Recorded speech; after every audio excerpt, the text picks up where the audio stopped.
you very much. And thanks very much for the opportunity to be here. It's my third visit to Argyll and Bute. I came over a couple of times in 2013 to talk about some of the evidence that we gather at SRUC, Scotland's Rural College, so I'm very pleased to be back to tell you about some more. The report is basically telling you all about rural Scotland, what life is like in rural Scotland, how it's changing, and why that matters. And that's the really critical thing for us. We want the evidence in this report to feed into events exactly like this and help make positive change. I'm very conscious that what I'm going to say is not necessarily all very positive, but if it's leading to events like this, which will then lead to positive change, that's absolutely what we're seeking to achieve. The report is published by a number of members of staff in SRUC, linked with the Rural Policy Centre, which is a unit within SRUC, but we draw on the expertise of lots and lots of people and organisations across rural Scotland, and that's just a flavour of some of those that contributed to the 2014 report. So it is about official statistics, if you like, but we do really try and pull in evidence from practitioners, from policymakers, and those people working on the ground, as it were, in rural Scotland. So what I want to do is just run very quickly. This really is a snapshot of some of the data that we've published in 2014 and in the 2012 report. I haven't really got time to talk a great deal about sub-regional variations or sub-local authority variations, and I appreciate they're very important in many rural local authorities, and that is absolutely true of Argyll and Bute. I'll try and draw out some comparisons with other parts of rural Scotland, but again, with limited time, I can't do too much of that, but by all means speak to me afterwards. I think you have handouts of the slides, so I don't want to just run through those, you've got those in front of you, but try and draw out some of the implications of the data you've got there. So those are the themes that I'm going to focus on. The ones in bold I'll try and focus on a little bit more than the others, but it really is a quick run through. So, predicted population change, it's come up at least 2 or 3 times this morning, but that graph shows you the predicted population change in the rural local authorities in Scotland up until 2035.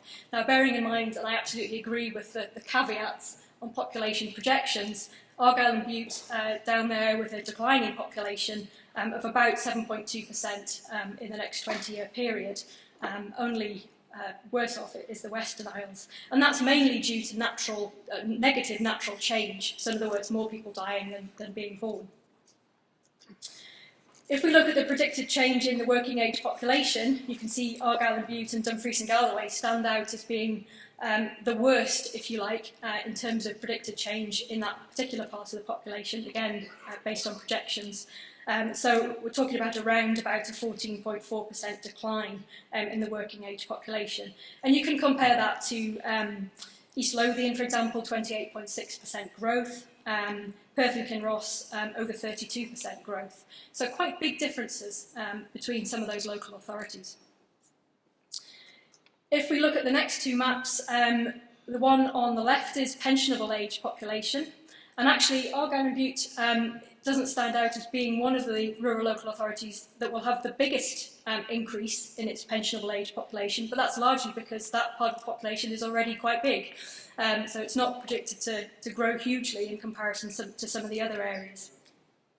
Future housing requirement, again, there are other local authorities, East Lothian, for example, I mentioned Perth and Kinross, where that predicted future housing requirement is much bigger because of that population in migration. So again, not a huge demand for housing predicted in future. I'm not saying there's no demand, there is demand, but not a huge demand. But maybe we need to think more about the types of houses that are appropriate. So in other words, is the housing appropriate for larger numbers of older people? Is it appropriate for the people you want to encourage back into Argyll and Bute? These are maps that we had in our 2012 Rural Scotland Focus report, giving you a really good picture, I think, of the localised nature of second home ownership and vacant homes across rural Scotland, and some real concentrations, if you like, in parts of Argyll and Bute. So the Cowal Peninsula, for example, 35% of houses are vacant or second homes. That's 1 in 3 houses. So some real localised challenges in terms of homes not being occupied at all, or for parts of the year, and obviously those houses taken out of the supply, and all the implications in terms of spending and that kind of thing locally. The map on the right is the vacant and second homes together, and again you can see the localised picture in many parts of rural Scotland, the Cairngorms, for example, as well. We looked at data from the Scottish Index of Multiple Deprivation in the 2014 report, as well as using data from the SIMD in that report. We also really critiqued that index of deprivation from a rural point of view. It doesn't really do a great job in terms of measuring rural deprivation for lots of reasons, and we're hoping to work with the Scottish Government in trying to come up with a way of measuring rural deprivation more effectively. The RACE Committee, the Rural Affairs, Climate Change and Environment Committee, we've been talking to them and they're very interested in rural poverty issues too. But again, it shows a very localised picture in terms of housing deprivation. This is about the inadequacy of housing or the condition of housing. And again, some localised concentrations of the most deprived data zones in parts of Argyll and Bute and parts of the west coast of the Highlands as well. Now, moving on to the vulnerability index. This was an index we published in the 2012 report. You won't be able to see this on screen, or you might just be able to see it if you're at the front. It's on the slides in front of you. Lots of you will be familiar with this, I guess. For those that aren't, basically what we did was we selected 90 settlements across rural Scotland, 30 rural settlements, so settlements of less than 3,000 population, 30 small towns, so between 3 and 10,000 population, and 30 settlements of above 10,000 population. And the idea was we wanted to look at how change is happening locally in these kinds of settlements of different sizes. And the context was largely an interest in small towns and how we felt that they slipped between policies, if you like, for rural areas, or remote rural areas particularly, and urban areas. And we wanted to look and see how these places are changing in that policy context, but also in the context of their important role in many cases in terms of their rural hinterlands, and a changing role, perhaps where a major employer has declined or gone away completely, and in the context of public sector job and funding cuts. So what we did was, for each of these 90 places, we looked at only 4 indicators, so 4 different data types, and combined those 4 indicators into an index, which we call the vulnerability index. And basically what the index showed us was that of our 90 settlements, but not of all settlements in Scotland, of our 90 settlements, Campbeltown and Dunoon were the 2 most vulnerable. Now, as I said, the caveat is, or the caveats are, these are only 90 settlements, they're not all settlements, so we're not saying that Campbeltown and Dunoon are the most vulnerable in Scotland, nor are we saying that it's according to all indicators. It was simply based on 4 indicators. But the idea was to give us a flavour of where change is happening, both positively and negatively. And so that's the whole 90. I can talk in much more detail about it if people are interested afterwards. If we look at a map of the vulnerability index, what's pretty clear, if we look beyond Argyll and Bute for a moment, is a concentration of vulnerability, if you like, in the southwest. And this was really picked up when we launched the 2012 report by South of Scotland MSPs, amongst others, that there was this real concentration in the southwest of Scotland. And by that I mean Argyll and Bute, Dumfries and Galloway and the Ayrshires. So that really grabbed people's attention, I think, in terms of the south of Scotland. If we look at the 4 indicators separately, I won't dwell on this because it is just one indicator in each case. Again, those concentrations in the southwest are quite clear, particularly with regard to income. So that's an indicator based on income deprivation, and in terms of the working age population. So a cluster of vulnerability on those indicators in the southwest. Now, when it came to the 2014 report, we didn't repeat this analysis, but we did look at population change in some of our smallest settlements. So these are settlements of less than 3,000 population. And basically, again, apologies for the detail, hopefully it's on the slide in front of you. What my colleague did was look at how these small settlements have grown or have declined in terms of their population between 2001 and 2011. So those places in blue have grown, and those ones in red have shrunk. And the largest growth are in those places that have the bigger dots, if you like. So the pattern's pretty mixed. Again, I won't go into detail, but if you look across those rural local authorities, the settlements that are often in very close proximity where one's declining and one's growing. And really what we say in the report is understanding why those changes are happening is really critical. So in other words, understanding the local context, looking at the age of people locally, but also looking at economic opportunities to understand what's happening in these different places. If I pull up a table of the places where the top 10 in terms of the largest growth in population over that decade as compared to the largest decline, the picture in Argyll and Bute again isn't great in terms of places that have declined in population. So there's 5 of those 10 are in the Argyll and Bute local authority area. So I think the key point to take is understanding these places in context, looking at the local level data where it's available to help us understand what's happening economically and socially in different places. We looked at patterns of regional migration. So this graphic shows you in-migration to rural local authorities. And what it shows for Argyll and Bute, again, I won't go into the detail of how it was constructed, but there is a link with Glasgow in terms of in-migration. And what it shows for the south as opposed to the north, if you like, is some quite localised and tight migration patterns in the south of Scotland between the cities and their rural hinterlands. But in the north, in the Highlands and Islands, the pattern's much more complex. And we drew some conclusions from that in terms of exchange of human capital and therefore rural development in these different places. And these patterns are important to understand in terms of attracting back tourists, in terms of attracting back people to live in the area. Understanding what they're coming for and where they're coming from is really important. I won't go into the youth migration in too much detail because I know it's the topic of the next section, but we looked at youth migration patterns in different local authorities and came up with a typology that you can see here.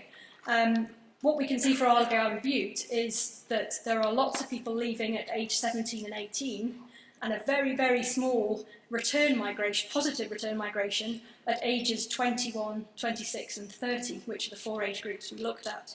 So I think that the key thing is really understanding what's happening at those different age groups. It's not true to say that all young people are doing the same, obviously. But these different age groups, different things are happening, different factors are coming into play.